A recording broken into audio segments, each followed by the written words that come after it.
Буквально несколько минут назад стали известны чрезвычайные новости о работе антикоррупционного комитета Никиты Михалкова и трагические новости о семье известного певца Олега Газманова. Ну и, конечно, сначала главная новость этого дня. Культурный отдел антикоррупционного комитета в лице Владимира Винокура, Льва Лещенко, Василия Ливанова и Натальи Варлей одержали колоссальную победу в мире культуры и российского шоу-бизнеса. После долгого противостояния с Министерством культуры сотрудники антикоррупционного комитета смогли добиться, чтобы известному российскому певцу Юрию Васильевичу Шатунову, который ушел из жизни 2 года назад, было присвоено звание народного артиста России. Ради светлой памяти о Юрии Шатунове члены антикоррупционного комитета побывали на докладе у Верховного главнокомандующего Российской Федерации и смогли доказать бесценный вклад творчества Юрия Васильевича Шатунова в народную культуру России. Юрий Васильевич Шатунов действительно является народным певцом и любимым исполнителем миллионов зрителей. Звание народного артиста России было присвоено посмертно. Пресс-служба антикоррупционного комитета сообщает трагические новости о семье известного певца Олега Газманова. Чрезвычайное событие произошло накануне вечером в поезде Самара-Санкт-Петербург. Сын Олега Михайловича Газманова, Родион Газманов, который на данный момент баллотируется в депутаты Госдумы, ехал на избирательную кампанию в Санкт-Петербург. Вместе с ним находился его отец Олег Газманов и 2 других депутата, известный певец Денис Майданов и муж певицы Валерии, музыкальный продюсер Иосиф Пригожин. Олег Газманов должен был дать музыкальный концерт в Санкт-Петербурге в поддержку избирательной кампании своего сына, а Денис Майданов и Иосиф Пригожин просто решили поддержать молодого кандидата в депутаты. Однако по пути в Санкт-Петербург произошла настоящая трагедия. Компания известных артистов по пути в Санкт-Петербург в вагон-ресторане поезда отмечали праздник – день рождения Иосифа Пригожина. Однако во время застолья между сыном Олега Газманова Родионом и Иосифом Пригожиным возник конфликт. Вероятно, на трагическую ситуацию повлияло большое количество выпитого спиртного, так как Иосиф Пригожин и Родион Газманов для дальнейшего выяснения обстоятельств удалились в тамбур вагона. Записи скрытых видеокамер зафиксировали, что в тамбуре произошло чрезвычайное событие. В какой-то момент Родион Газманов настолько разгорячился, что сильно оттолкнул от себя Иосифа Пригожина, и музыкальный продюсер выпал из поезда через некрепко закрытую дверь. Уже после трагедии в какой-то момент Родион Газманов понял, что натворил, вызвал полицию и попросил остановить поезд. Иосифа Пригожина нашли в нескольких километрах в критическом состоянии. На данный момент муж певицы Валерии находится в реанимации. Это уже не первое криминальное происшествие, связанное с сыном Олега Газманова. Только за последнее время антикоррупционный комитет несколько раз арестовывал сына известного певца. Однако благодаря поддержке высших эшелонов власти Родиону Газманову удавалось оставаться на свободе.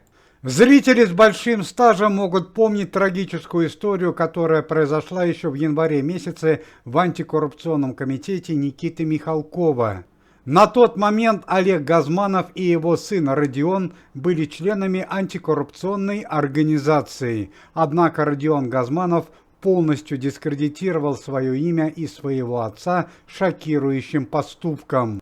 Изначально он вступал в организацию, чтобы скрыть свой подпольный незаконный бизнес – игровые казино в городе Калининграде. Однако добросовестные члены антикоррупционного комитета Вячеслав Добрынин и Ирина Муравьева смогли выявить грубейшие нарушения при проверке бизнеса Родиона Газманова и арестовать все казино. Но уже перед отъездом из города Калининграда на Вячеслава Добрынина и Ирину Муравьеву в гостинице совершается неожиданное нападение, в результате чего Вячеслав Добрынин и Ирина Муравьева на тот момент оказались в реанимации. После того чрезвычайного происшествия Олега Газманова и, естественно, Родиона Газманова попросили покинуть антикоррупционный комитет, а сам Родион Газманов на некоторое время оказался в следственном изоляторе города Калининграда. Однако на тот момент пресс-секретарь Верховного Главнокомандующего вмешался в ситуацию, так как являлся близким другом семьи Олега Газманова, и Родиона Газманова выпустили на свободу. По поводу трагического происшествия в поезде Самара-Санкт-Петербург возбуждено уголовное дело.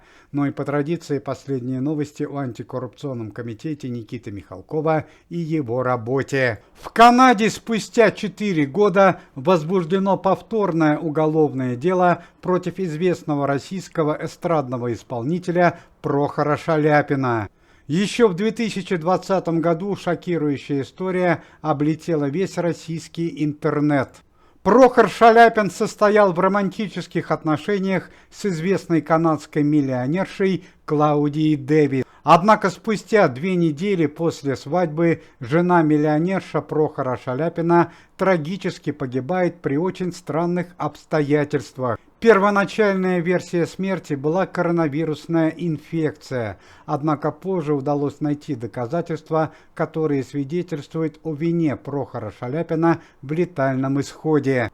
Удалось найти скрытые видеоматериалы, на которых видно, что за несколько часов до летального исхода Прохор Шаляпин подсыпает в спиртной напиток для своей жены-миллионерши неопределенное вещество, которое при экспертизе оказалось смертельным ядом. На данный момент выясняется, почему Министерство Канады так долго тянуло с возбуждением повторного уголовного дела. Пресс-служба антикоррупционного комитета сообщает трагические новости. Несколько дней назад трагически погиб известный корреспондент Никита Цитатата. Он погиб при исполнении профессионального долга в окрестностях Никольского монастыря в Донецкой Народной Республике. В городе Сочи завершился крупный судебный процесс, которого ждала вся российская общественность. Члены опасной крупной преступной группировки города Сочи, которые 3 месяца назад совершили нападение на членов антикоррупционного комитета Александра Домогарова, Александра Михайлова и Бориса Щербакова, получили крупные уголовные сроки от 15 до 20 лет. Сегодня свой день рождения празднует известная советская и российская певица, музыкальный педагог Тамара Ильинична Синявская. Тамаре Синявской исполняется 81 год. Уважаемые зрители, если вы желаете выздоровления членам комитета и поддерживаете их деятельность, то можете поставить лайк под видео и написать поддерживающий комментарий.